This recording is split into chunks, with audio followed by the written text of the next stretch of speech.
Our next speaker is Katherine Marple. She's often spoke here at the 40 Days Rally. Recently, she was at the New Orleans NOLA. I take it that's New Orleans Life Alliance or something like that. New Orleans, Louisiana. Needs Peace, Not Abortion press rally. She's also went to the State House in Austin during the Stand for Life protest. And she has committed herself to being on the sidewalk to peaceful prayer, protest, and counseling outside the abortion facility right here on Stroop Rd. And you can read about her experiences on her site, keeplifelegal.com.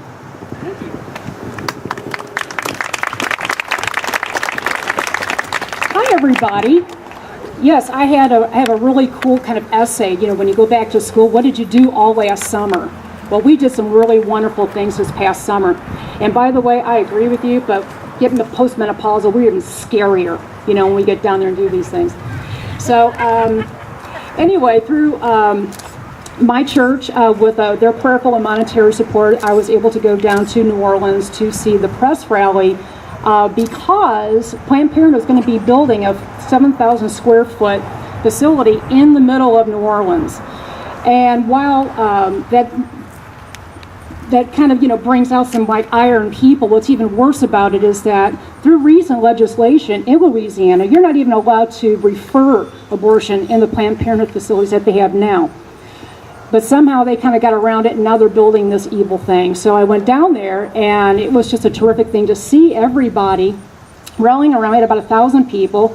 Mary Madeline, who is just one of my very favorite people in politics, as well as Abby Johnson was there, and many other speakers, pastors, priests, and of course we did have some of the protesters in the middle, and there wasn't very many of them, and it was just wonderful to see everybody get together. It was about 1,000 degrees outside, and it was in May, so just to let you know what it's like to be on the sidewalk down there. It's not fun, but it is wonderful. To kind of give you a little background about the New Orleans thing and why it meant so much to me. In 2005, post-Katrina, the storm had just happened. We'd gotten the phone call to go down, so we went down to Baton Rouge, Louisiana. And while driving to work in December of that year, I happened to see a man, say from about here to Elizabeth New Life Center, walking back and forth in front of a small office building, holding probably the biggest crucifix I've ever seen a man hold in my life. And he was by himself. And I went to work, not thinking much about it, came back, went back the next day, realized there's an abortion facility there. Being post-abortive, you go through these gyrations in your mind about what you should and shouldn't do, what you should say or not say. And what I realized is that what I was not doing was showing that I was tolerating what happened. And that just couldn't be anymore. Fast forward to 2008, I happened to come across 40 Days for Life site, and honestly, it changed my life. 40 Days for Life changed my life as much as that man on the street with that crucifix did. I started researching, started my site and ministry, and has been just wonderful ever since. Now, getting back to the present, last May I went down to this rally, and this man's image haunted me forever. I just had no idea who he was and never saw him again. And I was at the rally, many people everywhere. I saw a man with his back to me, holding this massive crucifix.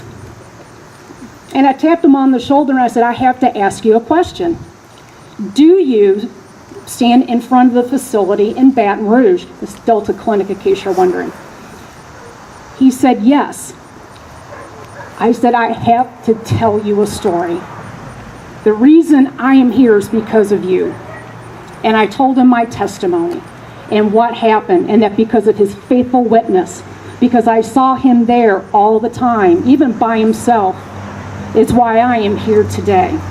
So don't ever think for 1 minute that your 1 hour a day, or 1 hour maybe a week, or whenever you can come here to be a prayerful witness does not affect the people that come and go in here and the people that drive up and down the street. You just don't know who those people are. And on this side of heaven, we don't. In the natural, we may not see much, but the supernatural, God knows everything, and He knows what we're doing. And I praise God for that.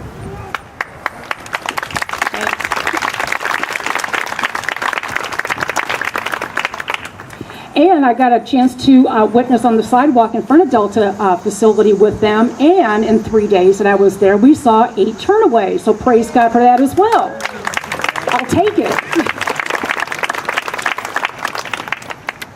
Now getting to Texas. Texas was an interesting thing, and I can't tell you how blessed I was. Again, through fervent prayer and support and really, really good friends, we're able to go down and do this terrific thing. As I said, 3 postmenopausal women on fire for the Lord and just mad about abortion. We're on our way to Texas. And it was a wonderful trip, besides the fact that we just saw so much while we were there. And I'm going to have Jeanette probably talk more about that specifically, but the part that's really important is really why we go. It's what God puts in our hearts to do. It's being obedient and doing this thing, because I represented my church of about 100 people. I don't know how many people you represent here today from your church and from your families, but you represent many, many people. And we need to go and do this thing, and to show that not only that we care, but we're done. We are going to fight this until the bitter end, and we're going to see abortion abolished forever. It's just a matter of time, but we're going to do this thing. And you're never too old, please. I didn't come to know the Lord till I was 40. I didn't get on the sidewalk until I was 52 years old. So we are not too old to do this thing. We are not too young to do this thing. And I encourage everyone to come. I made all these wonderful notes that didn't read from anything. Other than, I'll do just this one thing. Acts 16:9 says, "A vision appeared to Paul in the night. A man of Macedonia stood and pleaded with him, saying, 'Come over to Macedonia and help us.'" If God is telling you to do this, please listen. Please be obedient. You will never regret 1 minute of it. I don't care how many times you get flipped off, yelled at, and everything else. God is with us. God is with you, and He will protect you. You will never, ever regret 1 minute of it. Thanks.